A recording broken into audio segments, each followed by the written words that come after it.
atrás sin tener ningún tipo de sanción.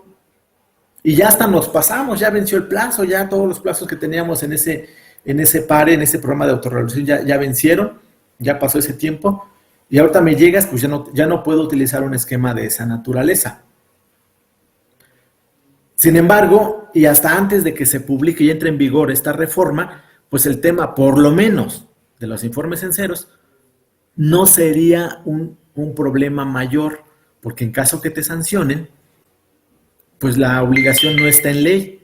Luego entonces, pues defenderla pues va a ser mucho más sencillo. Obviamente, cuando entramos a una cuestión de juicio, pues hay un tercero, que es el que decide, y aunque nosotros consideremos que tenemos toda la razón, no necesariamente nos la van a conceder. Recordemos que para ganar un caso en un juicio, pues primero hay que tener la razón. Segundo, hay que demostrarlo. Y tercero, pues no la tienen que conceder. Entonces, pues tenemos que pasar todo eso. Pero de entrada, sí se ve que hay un antes y un después de esta reforma en el momento en el que se publique, debido a que en este momento no hay obligación dentro de ley del informe en ceros. Esa es una adecuación interesante. También, pues, hay algunos, en el artículo tercero, hay algunos conceptos que están trayendo también a ley por la necesidad de sancionar algunas conductas que están relacionadas. Hablaremos de las organizaciones sin fines de lucro. Y en el capítulo que adicionan en esta ley, que esa sí es relevante, sí es, en mi opinión, de lo más trascendente en esta reforma, pues el capítulo ahora que adicionan para combatir el financiamiento al terrorismo. Y las primeras que van al frente pues son las organizaciones sin fines de lucro. A las donatarias este año pues les está yendo como en feria, independientemente de la reforma fiscal que ya sabemos que es mucho más agresiva y que le quitan algunas facilidades y que al caer en algunos supuestos pues van a perder incluso su autorización como donatarias y que van a tener la obligación incluso de que todo su patrimonio tenga que ser entregado a otra donataria autorizada. Eso en la parte fiscal, impuestos y demás, pues se le adiciona un capítulo en esta ley, que ese capítulo habla del financiamiento al terrorismo. Y el detalle importante ahí cuando lleguemos, que no estoy cierto que lleguemos en esta sesión, pudiera ser en la siguiente o en alguna próxima, veremos cómo no necesariamente tiene que cumplir con el requisito de la fracción 13ª del artículo 17, que es rebasar ciertos umbrales. Simplemente el que sean organizaciones sin fines de lucro, no importa que rebasen el umbral o no, ya tienen la obligación, con base a ese capítulo, de cumplir con una serie de lineamientos para prevenir el financiamiento al terrorismo. Entonces, pues yo diría que son 3 niveles en esta reforma. La primera, que solamente van a hacer algunas aclaraciones, cambiaron mayúsculas por minúsculas, pues eso realmente no es relevante en el fondo de la ley. En otras, pues traen conceptos, eso sí es relevante. Otro de las adecuaciones importantes, en mi opinión, que hacen, que también veremos, es que recordemos que en esta ley no existe la espontaneidad. ¿Cuándo tenía que presentar mi aviso? Teniendo la obligación, es decir, si era activo vulnerable, si rebasé el umbral, o sea, caigo en todo, cumplo con todos los requisitos para presentar un aviso. El del mes de enero, ¿cuándo lo tengo que presentar? A más tardar el 17 de febrero. Bueno, y el calendario adicional, que también podemos utilizar días adicionales. Y la ley nos contempla una sanción para que, si no la presentamos a más tardar el día 17, ahorita quitamos los dígitos, el sexto dígito numérico del RFC por los días adicionales, si no lo presento el día 17, y pasando el día 17 y hasta el día 30, si lo presento ese aviso, pues ya tengo una sanción. Una sanción que, entre comillas, pues no va a ser tan cara. Ahorita va a andar entre 18,000 y 180,000 pesos. Desde 18,000 hasta 180,000. Pero ¿qué pasa si presento mi aviso posterior al día 30? Dice, bueno, entonces ya no te voy a sancionar con esa fracción, ahora te voy a sancionar con otra fracción con base al 54. Y pretenden decir que la sanción mínima van a ser 900,000 pesos por cada aviso no presentado y hasta 5 millones de pesos. Números cerrados, obviamente. Entonces, ¿dónde estuvo la espontaneidad? Pues no hubo. Si la autoridad no se dio cuenta y lo presento fuera de plazo, pues de cualquier manera tendría que ubicarme en alguno de los dos supuestos.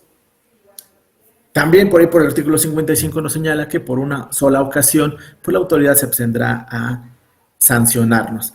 Pero ¿cuál es el detalle que actualmente trae la ley? Que cuando trata de establecer la sanción para cuando presentas el aviso posterior al día 30, en lugar de hacer la referencia correcta al 54, hace una referencia al 55 de la ley. Y el 55 dice que se abstendrá de sancionar por una sola vez. Luego entonces ya existe una sentencia, de alguien se peleó, ya lo ganó, específicamente por esto que estamos platicando. Pero ¿qué pasa en esta reforma? En esta reforma ya lo corrigen y ahora sí van a hacer la referencia correcta al 54 fracción tercera, en donde dice que la sanción va a ser de 900,000 hasta 5 millones de pesos. Entonces, ese es otro punto de los más relevantes que tenemos que cuidar en esta reforma y también de los que debemos tomar en cuenta para que, en todo caso, las personas que traigan algún pendiente hacia atrás, pues es el momento para poderlo corregir. Y pues bueno, ahí también tendríamos que entrar al análisis de la cuestión de que la ley no es retroactiva. Sí, la sanción a la que hace referencia el 54 fracción tercera y que ahorita hace referencia al 55 va a cambiar a partir del 1 de febrero del 2021, por ponerles un ejemplo, pues bueno, no puede sancionar la conducta que se haya realizado con fecha anterior. Sí, pero ¿en qué momento estaríamos realizando la conducta?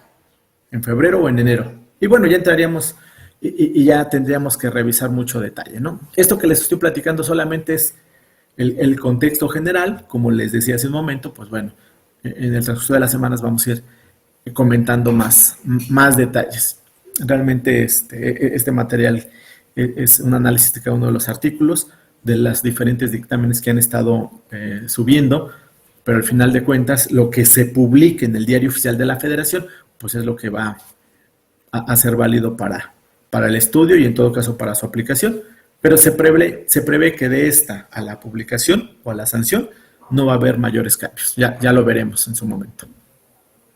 Les invito a que los comentarios que tengan pues los hagan valer aquí a través del chat para que pues no sea un monólogo y podamos ir platicando. Se vale disentir, se vale decir con base al artículo tal, regla tal, reglamento tal. Yo no estoy de acuerdo por esto, lo buscamos ahorita y lo platicamos. Para mí es lo enriquecedor de este tipo de foros. Leemos lo que están platicando. Gildardo, saludos Gildardo. Para poder firmar un dictamen de cumplimiento a la ley PIORPI, ¿será necesario tener certificación de la comisión? En este momento, Gildardo, no existe como tal un dictamen de cumplimiento de la ley PIORPI. Tras bambalinas se habla de que se podría llegar a la obligación de los sujetos obligados que realizan actividades vulnerables de que se emita un dictamen o una opinión por un profesionista externo. Sí se está cabildeando, sí se está gestionando, sí se quiere. De hecho, el IMSP es uno de los impulsores, pero hasta este momento todavía no existe. Hasta este momento todavía no existe. Y de existir, lo que sí va a suceder es que la UIF está preparando en este momento su certificación. Recordemos que tenemos la certificación de la Comisión Nacional Bancaria y de Valores. Esa aplica para las instituciones financieras. Tenemos la certificación del Instituto Mexicano de Contadores Públicos. Hasta este momento esa certificación es nada más para avalar que el profesionista es apto y que pasó el examen y demás. Pero esta certificación, lo que se está analizando es que no va a ser suficiente para que la persona, para que el profesionista pueda firmar en ese tipo de revisiones. Lo que sí es un hecho es que la UIF está preparando su certificación. Entonces, Eso ya no es un secreto. De hecho, hay trabajos ya en proceso a los cuales también nos han hecho favor